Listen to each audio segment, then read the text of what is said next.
তোমাদের দাদা ভাইয়ের নিজে হাতে লাগানো লঙ্কা গাছগুলো দেখো কত বড় হয়ে গেছে, আর কি সুন্দর এই যে ফুল এসেছে গাছে,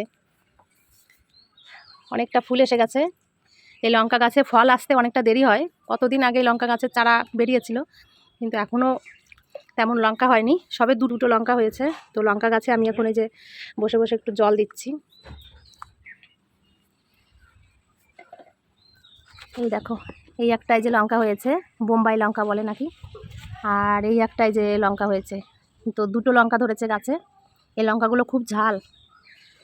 তোমাদের দাদাভাই বলেছিল যে এই লঙ্কা যখন হবে তখন আমরা আলু সিদ্ধ দিয়ে ভাত খাবো এই লঙ্কা দিয়ে। তো দেখবে কত সুন্দর একটা গন্ধ বেরাবে, খুব ভালো লাগে নাকি খেতে। তো সেই মানুষটা তো আর নেই, তো আলু সিদ্ধ দিয়ে ভাত খাওয়ার হলো না, কি করব, খেতে বসলেই না ওর কথা মনে করব। আর এই দেখো বেগুন গাছেও বেগুন হয়েছে, ওর নিজে হাতে লাগানো বেগুন গাছে। যাই হোক, তো বেগুন হয়েছিল ওর কাজের সময়, বেগুন তুলে ওকে দেওয়া হয়েছিল আর কি রান্না করে।